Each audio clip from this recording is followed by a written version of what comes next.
Hello अस्सलाम वालेकुम। तो आज का हमारा जो टॉपिक है वो है इनहेरिटेंस ऑफ सिंगल ट्रेट और मोनोहाइब्रिड क्रॉस। ठीक है, तो यहाँ पे हम देखेंगे सारी चीज़ों को जो मेंडल्स ने जो है वो डिस्कवरीज की थी, और उसके बाद मेंडल्स लॉ ऑफ सेग्रीगेशन जो है वो टॉपिक है। यहाँ पे हम ये जो सारी चीज़ें जो है वो डिस्कस करेंगे, और मोनोहाइब्रिड क्रॉस जो है वो किस लॉ को जो है वो सिग्निफाई करता है ये भी हम यहाँ पे देखेंगे। ठीक है, बेसिकली मोनोहाइब्रिड क्रॉस जो है वो मेंडल्स के लॉ ऑफ सेग्रीगेशन को जो है वो रिप्रेजेंट कर रहा होता है। ठीक है, तो यहाँ पे हम ये सारी चीज़ें जो है वो कवर करेंगे। तो पहले हम स्टार्ट करते हैं यहाँ से। ठीक है, तो यहाँ पे क्या चीज़ है कि लिखा हुआ है कि Mendel had developed pure breed sequence lines. ठीक है, तो यहाँ पे मैंने सेल्फ फर्टिलाइजेशन के कुछ जो है वो प्रोसेस लिखे हुए हैं। ठीक है, तो मैं आपको ये समझाता हूँ कि यहाँ पे पहले डेफिनेशन को कवर कर लेते हैं। मोनोहाइब्रिड क्रॉस क्या कहता है कि वो ऑर्गेनिज्म जो कि एक कंट्रास्टिंग पेयर में जो है वो ओनली डिफर करता हो, मतलब कि उसका एक कंट्रास्टिंग पेयर जो है ना वो सिर्फ चेंज हो, बाकी सारे कंट्रास्टिंग पेयर जो हैं वो सेम हो। दोनों के मतलब जो है ना दोनों पी प्लांट्स के जो है वो कंट्रास्टिंग पेयर सेम हो, उनमें से सिर्फ एक ही कंट्रास्टिंग पेयर जो है वो डिफरेंट आ रहा है, तो समझ लें कि उसको हम क्या कहेंगे, मोनोहाइब्रिड क्रॉस। ठीक है, तो बेसिकली मेंडल्स ने जो है वो कितने कंट्रास्टिंग पेयर जो है वो डिस्कवर किए थे? टोटल 7 कंट्रास्टिंग पेयर जो है वो डिस्कवर किए थे। ठीक है, उनमें से ये एक कंट्रास्टिंग पेयर मैंने यहाँ पे इसको जो है वो मेंशन किया हुआ है। ठीक है, तो ये पी प्लांट का फॉर सपोज के एक फ्लावर है। ठीक है, तो हम यहाँ पे देखते हैं कि कार्पल्स हैं इसके, और इनके जो स्ट्रक्चर्स हैं सारे स्टेमेंस हैं, और जो है वो ओव्यूल्स हैं। यहाँ पे पोलन जो हैं वो आएंगे। अगर यहाँ पे जो है वो एक को फर्टिलाइज करें तो सिंपली जो है इसको हम क्या कहते हैं, सेल्फ फर्टिलाइजेशन। फॉर सपोज कि अगर यहाँ पे मैं पॉलेंस हटा दूँ, ठीक है, तो पॉलेंस जो है मैं दूसरे किसी प्लांट से जो है वो लेके इसको फर्टिलाइज करवा दूँ। ठीक है, तो ये होगी फिर क्रॉस पॉलिनेशन। ठीक है, तो यहाँ पे कुछ चीज़ें जो हैं वो डिफर हो रही हैं। तो मैं फॉर सपोज कि सेल्फ फर्टिलाइजेशन के लिए मैंने क्या लिया कि एक ही है कि राउंड प्लांट है। राउंड प्लांट जो है वो एक, तो दूसरा जो है वो राउंड प्लांट है। हम दोनों को जो है वो उसका जो है मैंने क्या किया कि ये पेरेंटल है 1। ठीक है, इसको हम क्या कहेंगे, पेरेंटल 1। तो पेरेंटल 1 के जो हमने जब इनका क्रॉस करवाया, सेल्फ फर्टिलाइजेशन करवाई, सेल्फ फर्टिलाइजेशन से हमें क्या मिला कि ये सारे जो सीड्स जो हमें मिल गए वो हमें क्या मिले कि ऑल राउंडेड सीड्स जो हमें मिले। ठीक है, क्योंकि इसकी भी जो है वो राउंडेड सीड्स थे, इसके भी जो है वो राउंडेड सीड्स थे। ठीक है, तो हमने दोनों का जो है वो पेयर जो है वो हमने सेम लिया। ठीक है, हमने दोनों का जो है वो पेयर सेम लिया। तो पेयर जब सेम लिया तो हमें रिजल्ट क्या मिला कि ऑल राउंडेड सीड जो हमें मिल गए। ठीक है, एक तो ये एक्सपेरिमेंट हुआ। दूसरा एक्सपेरिमेंट क्या था कि हमने दोनों जो है वो रिंकल सील्स लिए। रिंकल सील्स की हमने जो है वो एक प्योर ब्रेड लाइन्स जो है वो क्रिएट करवाना चाहिए। ठीक है, हमने ये तब तक जो है वो एक्सपेरिमेंट करवाते रहे जब तक हमें जो है वो एक प्योर ब्रेड लाइन जो है हमें मिल जाए मतलब। ठीक है, तो इस एक्सपेरिमेंट से मतलब ये था कि अगर हम दोनों को जो है वो सेम अगर जो है वो उसका एक क्रॉस करवा रहे हैं तो हमारे पास जो सीड्स आएंगे, हमारे पास जो फर्स्ट फीलियल जो है जनरेशन वो आएगी, वो कौन सी आएगी, वो रिंकल सीड्स वाली आएगी। ठीक है, अगर हमने रिंकल करवाया है तो फिर हमें मिलेगी कि भी क्या, रिंकल ही मिलेगी। ठीक है, तो ये जस्ट एक नॉर्मल जो है वो सेल्फ फर्टिलाइजेशन का एक प्रोसेस था जो हमने करवाया। ठीक है, तो हम इसको जो है वो थोड़ा सा एक्सपेरिमेंटली जो है हम इसको जो है वो समझते हैं। एक्सपेरिमेंटली हमें देखने को क्या मिलता है कि ये यहाँ पे एक्सपेरिमेंट हमने किया। ठीक है, ठीक है, तो ये राउंड हमने लिया और दूसरा जो है हमने रिंकल लिया। राउंड में हमने जो है वो मेल लिया और रिंकल में हमने जो है वो क्या लिया था कि अपना फीमेल लिया। ठीक है, तो ये यहाँ पे अब देखते हैं कि अगर राउंड और रिंकल को हमने जो है वो क्रॉस करवाया तो हमारे पास रिजल्ट जो मिला वो राउंडेड सीड्स का मिला। अब ये किस तरह से हुआ, ये क्यों हुआ, इसको हम एक्सपेरिमेंटली जो है वो आगे मेंडल्स लॉ जो है वो सेग्रीगेशन में समझते हैं। ठीक है, तो हमारे पास जो है हमने इनको सीक्वेंसली हमने जो है वो डिवाइड किया। देखिए कि ये पेरेंट्स थे तो हमने P1 इसको दिया, P1 जनरेशन। ठीक है, तो ये F1 है, मतलब ये फर्स्ट फीलियल जनरेशन है, तो ये हाइब्रिड्स जो है वो ऑफ स्प्रिंग कहलाएंगे। ये सारे ऑफ स्प्रिंग हैं, ये चारों जो रिजल्ट हमें मिला ना ये ऑफ स्प्रिंग से हमें, ये इन दोनों के पेरेंट्स हैं, ये ऑफ स्प्रिंग से। ठीक है, तो हमने इनका नाम क्या दिया, F1। ठीक है, अब इनमें नोट करने वाली बात क्या थी, देखें राउंड और जो है वो रिंकल। ठीक है, राउंड और रिंकल। अब हमें जो है पता ये चला कि राउंड जो है यहाँ पे डोमिनेंट हो चुका है। ठीक है, और रिंकल के जो है वो कैरेक्टर्स जो हैं वो यहाँ पे हाइड हो गए हैं। मतलब कि वो छुप गए हैं, ठीक है, एबॉलिश नहीं हुए, ख़त्म नहीं हुए, वो सिर्फ छुप गए हैं, ठीक है। तो हमारे पास जो एक्सप्रेस हुए हैं वो कौन से करेक्टर्स हुए हैं, राउंड के करेक्टर्स जो हैं वो एक्सप्रेस हुए हैं, ठीक है। तो यहाँ पे मैंने एक नोट में लिखा हुआ है कि राउंड सीड जो शेप थे वो डोमिनेंट हो गए, और रिंकल सील्ड के जो शेप थे, रिंकल सील शेप जो था वो क्या हो गया कि उसके करेक्टर्स क्या हो गए, हिडन हो गए, ठीक है, एबॉलिश नहीं हुए, हिडन हो गए सिर्फ, ठीक है। अब ये कौन सी जनरेशन में जो है वो ये एक्सप्रेस हो जाएंगे ये करेक्टर्स, इसको हम जो है वो लॉ ऑफ सेग्रीगेशन में हम देखते हैं, ठीक है। तो पहले हमने जो है इसको एक्सपेरिमेंटली जो है हमने प्रूव करने की कोशिश की कि हमने जो है वो ये देखो F1 मैंने यहाँ पे क्यों रखा है, ये F1 ये वाला है, ठीक है। तो हमने ये ऑफ स्प्रिंग को ही हमने यहाँ पे क्या किया है, क्रॉस करवाया है, ठीक है। तो ऑफ स्प्रिंग को ही हमने जो है वो क्रॉस करवा दिया ये F1 जनरेशन के। तो उनमें से हमें रिजल्ट क्या मिला कि हमें 3 जो है वो राउंडेड मिले और एक जो हमें क्या मिला, रिंकल मिला। अब देखें, खुद भी आप देखें कि यहाँ पे राउंड और रिंकल पे हमने करवाया कि हमारे पास मिले क्या, सारे राउंडेड मिले। मगर मैंने ये भी कहा था कि राउंड के जो मतलब कि ये यहाँ पे मैं ये कहूँ कि राउंड के भी जो है वो 50% जो है वो करेक्टर्स यहाँ पे आ गए, और रिंकल के 50% करेक्टर्स जो है वो भी यहाँ पे आ गए, ठीक है। तो मैं ये समझता हूँ कि हेरिटेबल जो है वो जो फैक्टर्स है मतलब जीन्स हैं वो इक्वली जो है वो डिवाइड हो गई, यहाँ से 50% नहीं, यहाँ से 50% नहीं, मगर जो एक्सप्रेस हुई वो कौन सी हुई, ये वाली राउंडेड वाली जो है वो एक्सप्रेस हो गई, ठीक है। अब राउंडेड वाली जो है वो एक्सप्रेस हो गई, तो मैं यहाँ पे मैंने ये जो लिखा हुआ है कि ये राउंडेड, ये ऑफ स्प्रिंग ही थे, ये वो नहीं थे, ठीक है। ये वाले ऑफ स्प्रिंग जो है मैंने यहाँ पे जो है वो लिए हुए हैं, ठीक है। तो ऑफ स्प्रिंग को ही मैंने जो है वो क्रॉस करवा दिया।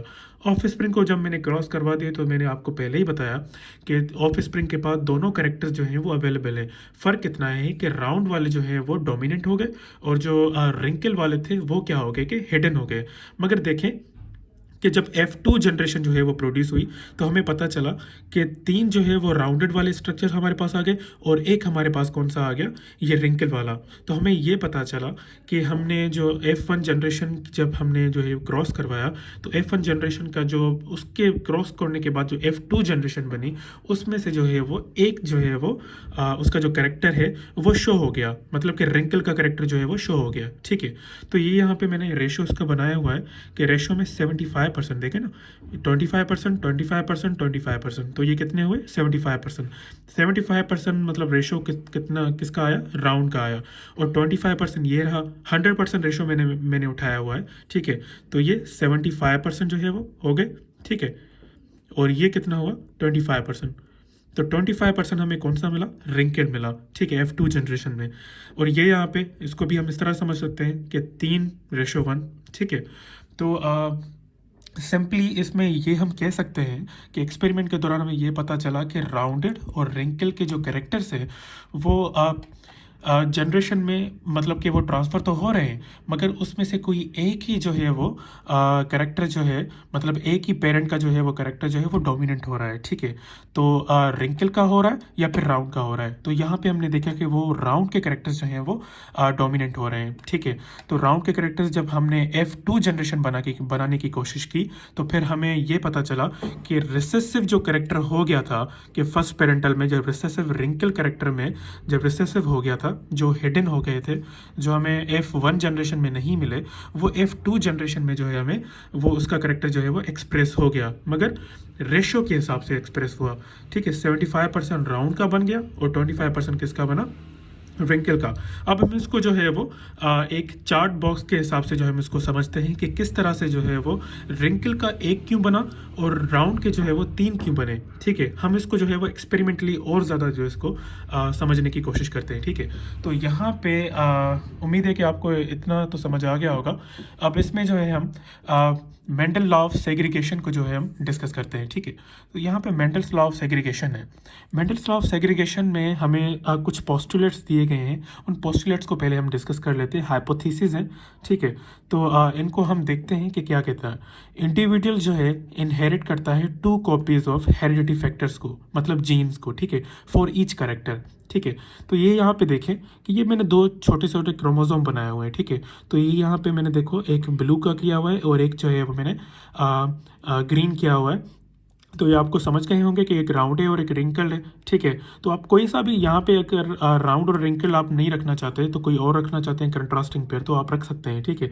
मतलब फॉर सपोज के कलर का कोई आप कॉम्बिनेशन रख दें, एक रेड है एक जो है वो ग्रीन है, ठीक है। तो ये इस तरह से भी रख सकते हैं। मगर यहाँ पे मैं ये समझाने की कोशिश कर रहा हूँ कि इंडिविजुअल जो है वो इनहेरिट कर रहे हैं 2 कॉपीज़ ऑफ दी इनहेरिडिटी फैक्टर्स, मतलब कि हर क्रोमोसोम से एक एक जो है वो कैरेक्टर जो है वो क्या होगा कि ट्रांसफ़र हो जाएगा, ठीक है। अब वो किस तरह से है कि फैक्टर्स जो जीन्स है हेरिटेबल फैक्टर्स, उनका अल्टरनेटिव जो है वो नाम क्या होगा, अलील्स होगा, ठीक है। अलील्स मतलब कि एक फॉर सपोज कि मैं ये कहूँ कि सॉरी यहाँ पे मैं देख रहा हूँ, ठीक है।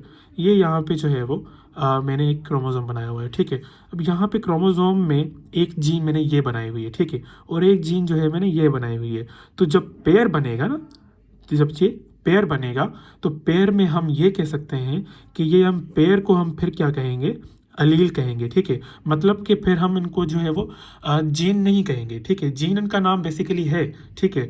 मगर हम जब पेयर की बात करेंगे तो पेयर हम ये कहेंगे कि ये अलील है, मतलब ये जो है इसका अलील है, ये जो है फिर इसका अलील है, ठीक है। तो ये आप जीन भी कह सकते हैं, gene is also called allele और allele is also called the gene, ठीक है। तो ये पेयर की सूरत में जो है वो पेयर की सूरत में वहाँ से जो है वो क्या करेंगे, ट्रांसफ़र होंगे और ऑफ स्प्रिंग में जो है वो चले जाएंगे, ठीक है। तो ये यहाँ पे मैंने ये बनाया हुआ है अलील से ही, ठीक है। Alleles are represented by alphabets. For suppose कि मैंने इसको जो है वो क्या किया कि सिंप्लीफाई करने के लिए हमने जो है वो इनका ये प्रीफिक्स लिया कि राउंड का जो है वो आर हमने लिया कि इसको शो करने के लिए, ठीक है। तो ये आर हमने जो है उसका ले लिया, ठीक है, अल्फ़ाबेट। तो हमने यहाँ पे रिंकल को डब्ल्यू से शो नहीं किया बल्कि आर शॉर्ट जो आर है इसका, शॉर्ट आर जो है उससे हम जो है इसको क्या कर रहे हैं, इसको रिप्रेजेंट कर रहे हैं। क्योंकि हमने पिछले वाले रिजल्ट से हमने ये देखा कि आपने खुद भी देख लिया होगा कि राउंड का जो है वो डोमिनेंट हो रहा है, तो फिर हम डोमिनेंसी को हम क्या कहेंगे कि हम उसको कैपिटल में शो करेंगे, ठीक है। हम उसको क्या करेंगे, कैपिटल में शो करेंगे। और जो रिसेसिव आ रहा था हम उसको जो है वो छोटे आर से जो है वो रिसेसिव को जो है वो शो करेंगे। अब यहाँ पे एक और भी चीज़ लिखी हुई है कि इफ़ अलील्स जो हैं अगर डिफरेंट हो, हेट्रोजाइगस हो, तो उसमें से एक एक्सप्रेस होगा, एक जो है वो मास्क हो जाएगा। जैसे मैंने यहाँ पे लिखा ना कि राउंडेड शेप जो है वो यहाँ पे क्या हो गया कि डोमिनेंट हो गया, मतलब ये नज़र आ रहा है एक्सप्रेस हो गया है, ठीक है। और जो रिंकल शेप था वो क्या हो गया कि कैरेक्टर्स उसके क्या हो गए कि हिडन हो गए, ठीक है। अब हिडन तो यहाँ पे हो गए, तो फोर क्या कह रहा है पॉइंट, अलील सेपरेट हो रहे हैं ड्यूरिंग गैमीट फॉर्मेशन। तो जाहिर सी बात है कि 50% मैंने ये आपको यहाँ बताया कि 50% जो है वो यहाँ से जो है वो जीन्स आ रहे हैं, 50% जो है वो यहाँ से जीन्स आ रहे हैं। अब फॉर सपोज कि मैं ये कह सकता हूँ कि ड्यूरिंग सेल साइकिल, ठीक है, मियोसिस के दौरान जो है वो गैमीट्स जो है वो क्या हो रहे होते हैं, बन रहे होते हैं, ठीक है।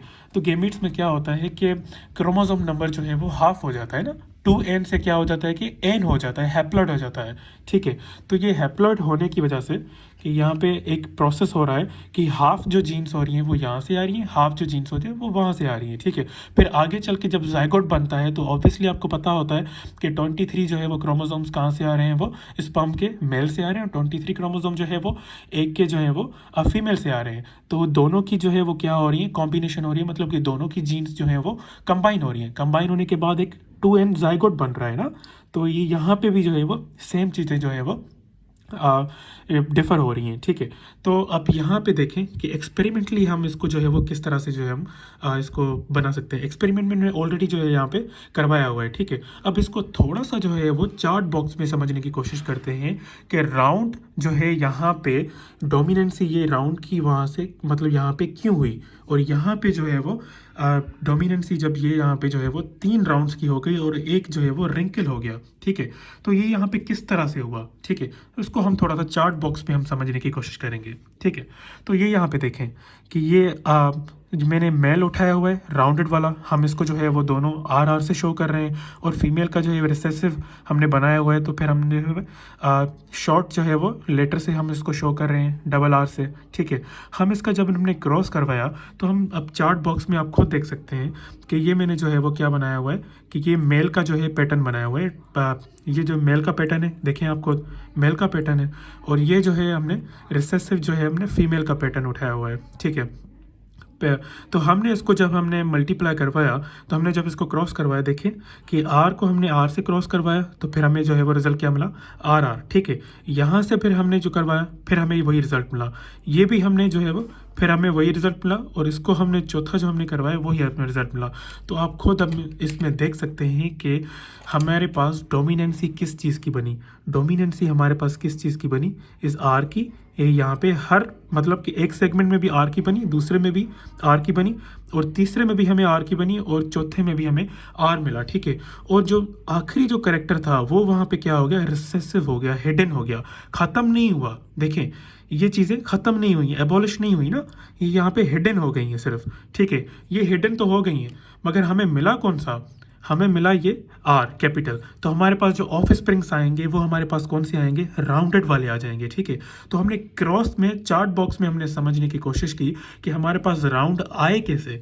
तो ये हमने यहाँ पे लिखा हुआ है ना कि 50% करेक्टर्स, ये यहाँ पे हमें पता तो चल गया, मगर हमें ये पता नहीं यहाँ पे चला था कि एक्सपेरिमेंटली हमें ये पता नहीं चला कि राउंडेड क्यों आए सिर्फ। चलो 50-50% तो आ गए, 50-50% तो इस तरह से हो सकते हैं ना कि 50% जो है वो राउंडेड के करेक्टर्स हो जाएं, 50% जो है वो उसके करेक्टर्स हो जाएं। ठीक है, मगर यहाँ पे मैंने एक और भी चीज़ जो है हमने बार बार मैं आपको बताने की कोशिश कर रहा हूँ कि रिंकल सील शेप के जो है रिसेसिव हो गया, मगर उसके करेक्टर्स जो है वो शो नहीं हुए। ठीक है, वो यहाँ पे क्या हो गए, यहाँ पे हिडन हो गए हैं। ठीक है, तो ये यहाँ पे क्या मैं कह सकता हूँ कि यहाँ पे ये करेक्टर्स जो है क्या हो गए, हिडन हो गए। हिडन होने की सूरत में क्या हुआ कि आर जो था मेल का करेक्टर राउंड वाला वो डोमिनेंट हो गया। तो हम इसको हम देख सकते हैं कि ये आर है, ये आर है। ठीक है, ये यहाँ पे मैंने बनाया हुआ है, तो ये मैंने सारों को जो है वो बनाया हुआ है, एक ये 4 मैंने बनाए हुए, ये 4 मैंने भी बनाए हुए। ठीक है, तो हमने ये देखा कि हमारे पास जो है वो हेट्रोजाइगस आ गए ना, सेम नहीं आए। होमोजाइगस तब कहलाएंगे जब ये सेम होंगे, ये होमोजाइगस हैं। ठीक है, ये होमोजाइगस हो गए। ठीक, और ये भी होमोजाइगस ही हैं। ठीक है, मगर इसमें फ़र्क क्या है, जब मैंने हेट्रोजाइगस मैं बात करूँगा तो हेट्रो मीन्स डिफरेंट है ना, तो एक ये रहा, एक ये रहा, तो ये डिफरेंट हो गए। ठीक है, तो डिफरेंट हो गए, हमारे पास ये F1 जो है वो जनरेशन आ गई। वो कौन सी जनरेशन आ गई, हमारे पास राउंड जनरेशन आ गई। ठीक है, तो ये राउंड जनरेशन वही जो है हमने अब इन दोनों को मैंने यहाँ पे लिया। ठीक है, तो ये यहाँ पे F1 जनरेशन आ गई। F1 जनरेशन में क्या था, आर आर। ठीक है, ये वाला आर आर, और ये दूसरा वाला आर आर। ठीक है, मैंने यहाँ पे रखा। यहाँ पे रखने के बाद मुझे क्या मिला कि वही जो है रिजल्ट मुझे मिला कि 3 जो है हमें क्या मिले, राउंड वाले मिले, और एक जो हमें रिंकल वाला मिला। ठीक है, ये F2 जनरेशन जो है वो बन गई। मगर ये किस तरह से मिला, हम उसको जो है वो चार्ट बॉक्स से समझने की कोशिश करते हैं। ठीक है, आर आर मैंने उठाया हुआ है, ये वाला आर। ठीक है, और एक और आर ये मैंने उठाया हुआ है। ठीक है, ये दोनों मैंने उठा दिए। कि देखो आर आर को मैंने जब मल्टीप्लाई किया तो मुझे जो है वो कैपिटल दोनों आर मिले। ठीक है, दोनों आर कैपिटल मिले। ठीक है, जब मैंने इसको जो है मल्टीप्लाई करवाया तो फिर क्या मिला कि एक आर जो है वो कैपिटल ऑलरेडी था, और दूसरा जो है वो रिसेसिव आर था, छोटा वाला आर। ठीक है, क्या स्मॉल। ठीक है, तो फिर हमने जो है वो ये रख दिया। ठीक, तो जब हमने इसको जब मल्टीप्लाई करवाया तो जाहिर सी बात है कैपिटल लेटर जो है वो पहले आता है। ठीक है, उसके बाद जो है वो शॉर्ट जो है वो लेटर आता है। ठीक है, तो हमने शॉर्ट लेटर बाद में लिखा, कैपिटल लेटर जो है हमने पहले लिखा। ठीक है, तो ये यहाँ पे अब देखो, ये एक स्मॉल आर है, ये भी स्मॉल आर है। दोनों स्मॉल आर को मैंने जब मल्टीप्लाई करवाया तो हमें रिजल्ट क्या मिला, दोनों आर जो है वो स्मॉल मिले। मतलब हम ये कह सकते हैं ना कि अब ये सिंपली हम जो है वो कह सकते हैं कि एक हमें जो है वो राउंड मिला, एक हमें जो है वो अब क्या है कि ये वाला जो है हमें राउंड मिल रहा है, ये भी हमें जो है वो राउंड मिल रहा है, और तीसरा भी जो है हमें राउंड मिल रहा है। ठीक है, सॉरी यहाँ पे मैंने जो है वो यहाँ पे ये ठीक है। ठीक, तो ये हमारे पास रिजल्ट क्या मिले कि तीनों जो है वो आर हमारे पास मिल गए, और एक हमें जो है देखें एक्सपेरिमेंटली जो है हमें पता चल गया कि चौथा जो कैरेक्टर हमें मिला, चौथा जो हमें मतलब एक ऑफ स्प्रिंग मिला, वो कौन सा मिला, रिंकल वाला मिला। ठीक है, मतलब ये समझ में आया कि जो पेरेंटल 1 जनरेशन थी ये वाली, ठीक है, ये P1 जनरेशन थी, इसमें से हमें जो ऑफ स्प्रिंग मिले थे वो सारे राउंडेड मिले थे, और उन राउंडेड में हमारे पास हर राउंडेड में एक एक जो है वो कैरेक्टर उनका हिडन हो गया, और वो कौन सा कैरेक्टर था, फीमेल वाला कैरेक्टर, रिंकल वाला। ठीक है, मगर वो रिंकल वाला कैरेक्टर जो है वो हमने जब F1 जनरेशन दोनों को जो है हमने क्रॉस करवाया तो वहाँ पे जाके क्या हो गया, ये एक्सप्रेस हो गया। ये एक्सप्रेस हो गया मतलब कि एक जनरेशन नहीं, दूसरी जनरेशन में जाके जो है वो एक्सप्रेस हो गया, ठीक है। तो ये दूसरी जनरेशन में हमारे पास क्या मिला, रिंकल वाला कैरेक्टर मिला। तो हमने इस पूरे एक्सपेरिमेंट में हमने ये तो समझ में आ गया होगा आपको, आप लोगों को, कि कैरेक्टर्स जो है वो इक्वली जो है वो डिवाइड होते हैं, ठीक है। 50% वहाँ से होते हैं और 50% जो है वो वहाँ से होते हैं, ठीक है। तो ये कह सकते हैं ना कि एक जो जीन है यहाँ से आई, एक जो जीन है वो जो यहाँ से आई, मतलब कि सेपरेट हो गई ना। तो इस सेपरेशन को हम क्या कहते हैं, लॉ ऑफ सेग्रीगेशन। सेपरेशन का दूसरा नाम क्या था, सेग्रीगेशन, ठीक है। तो उम्मीद है कि आप लोगों को जो है वो पूरा एक्सपेरिमेंट जो है वो समझ में आ गया होगा। और इसमें कोई भी आप लोगों को जो है वो क्यूरी हो, कोई भी आप लोगों को बात जो है वो समझ में ना आई हो, तो आप मुझसे जो है वो कमेंट्स में जो है वो पूछ सकते हैं। तब तक के लिए मुझे इजाज़त दें। थैंक यू, अल्लाह हाफ़िज़।